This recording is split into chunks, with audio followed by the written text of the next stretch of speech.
melihat kembali keadaan cerita yang terjadi di episode 9, di mana kita bisa melihat dengan cukup jelas keadaan Frankenstein yang sudah menjadi bawahan Raziel sepenuhnya. Tambah lagi, para bangsawan yang cukup kelihatan sebagai seseorang yang akan menjadi musuh dan bagian dari Union. Namun sayangnya, kelihatan dari cerita animenya nggak akan sampai sih. Namun bagusnya, kita bisa melihat masa lalu dari Frankenstein yang tinggal di Lugdonia dan menjadi bawahan Raziel. Di mana proses dia menjadi bawahan Raziel itu juga membuat beberapa orang atau bangsawan lainnya terbuka akan potensi dari manusia. Apalagi di endingnya yang cukup manis, di mana zaman sudah mulai berubah dan perbedaan adalah sesuatu yang lumrah dan harus dihargai. Itu manis banget ya teman-teman. Pada saat kakeknya Regis melihat keadaan rumah dari Frankenstein yang berisikan manusia buatan bersama Regis dan si Seira berinteraksi dengan cukup aman dan nyaman. Tapi sayangnya kan, dari hal manis pasti ada yang pahitnya. Dimana di sini katanya masalah mulai muncul, yaitu keadaan Gestusel dituduh sudah diberi mantra pikiran, dimana dia tidak mengatakan informasi mengenai Raziel dan Frankenstein yang ada di dunia manusia. Dan diutuslah seseorang untuk mengambil Seira dan dibawa kembali ke Lugdonia. Terlebih banyak pertanyaan yang mampir mengenai episode 10 di sini, dimana karakter yang dilawan sama Frankenstein itu bisa-bisanya punya soul weapon, yang padahal dia ini bukan ketua klan, karena kan dia masih punya kakaknya tuh yang menjadi ketua klannya. Jadi banyak yang bertanya-tanya, kok bisa dan sebenarnya apa yang terjadi di sini? Nah, mari saya jelaskan secara bertahap dalam video kali ini ya.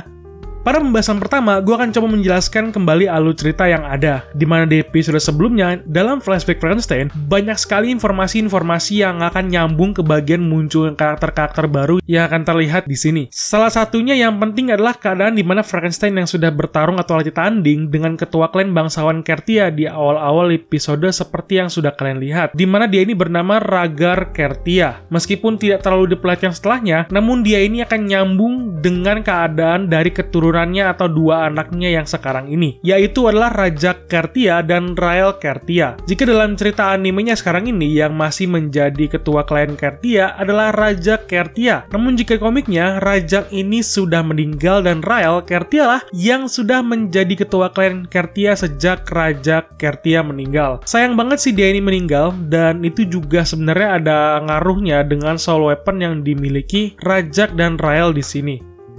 Sebelum masuk ke pembahasan soul weapon, mari berkenalan dengan karakter baru kita yang baru saja muncul di sini. Dan kelihatan seperti cowok posesif ya, yang terlihat cukup mengerikan gitu tingkah lakunya. Tapi tenang aja teman-teman, gak akan lama-lama kok tingkah lakunya ini. Cowok ini bernama Rael Kertika, anak kedua dari ketua klan Kertika sebelumnya. Sebuah klan assassins yang bertugas untuk mengemban tugas untuk menjalankan tugas-tugas rahasia dan menggali informasi. Ya, seperti kelompok assassin kebanyakan untuk bagian klan Kertia di sini. Pada awalnya, Rael yang sudah kita lihat di sini menampilkan sifat angkuh, keji, dan tidak dewasa. Apalagi di sini dia terlihat seperti cowok posesif terhadap si Seira, di mana dia seperti bangsawan angkuh yang cukup membenci manusia, apalagi manusia buatan yang sebenarnya disebabkan oleh kematian ayah Regis dan Seira, di mana hal itu membuat rasa benci Rael terhadap manusia itu semakin besar, terutama terhadap kematian dari ayahnya Seira ya. Kan Rael itu suka sama Seira, jadi dia ikutan benci sama manusia karena hal itu. Rael juga terlalu percaya diri dan sangat menyombongkan kemampuan yang dia miliki. Dia terus-menerus meremehkan musuhnya karena dia menganggap bahwa dialah yang terkuat. Seperti yang sudah kita lihat di sini untuk pertama kali. Apalagi saat melawan Frankenstein saja, dia sudah terlihat cukup impulsif atau cukup meremehkan Frankenstein. Makanya dia bisa kalah ketika melawan Frankenstein. Selain kekuatannya yang cukup lemah, apalagi Frankenstein ini kan memang sudah sering berlatih tanding dengan pemimpin klan Kertia. Makanya Frankenstein itu mengetahui semua kombinasi serangan yang dilakukan oleh Rael pada saat pertarungan.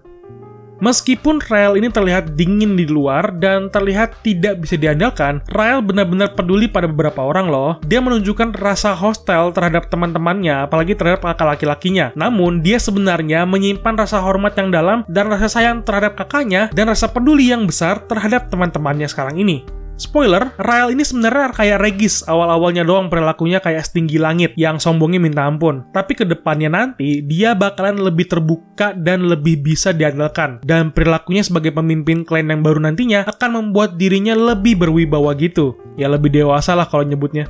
Masuk ke dalam pembahasan kedua, di mana ada pertanyaan juga dari teman-teman penonton yang belum baca komiknya, di mana mereka bertanya bagaimana bisa Rael Cartier yang bukan ketua klan bisa menggunakan soul weapon yang memang dalam aturannya hanya bisa dimiliki oleh ketua klan saja. Nah, akan saya langsung jelaskan sedikit di sini. Hal ini dikarenakan ketua klan Cartier sebelumnya, yaitu ayah dari Rael dan Rajak, di mana dia sedang bereksperimen untuk membelah roh soul weapon menjadi dua. Hal ini dilakukan untuk membantu rencana dari Lord sebelumnya dalam rangka untuk membelah kekuatan jiwa yang dia miliki. Jadi setelah Rhaegar Cartier ini berhasil membelah soul weapon yang dia miliki, dia memberikan setengahnya untuk Rajak dan setengahnya lagi untuk Rael. Makanya, si Rael ini bisa menggunakan soul weapon walau bukan ketua klan.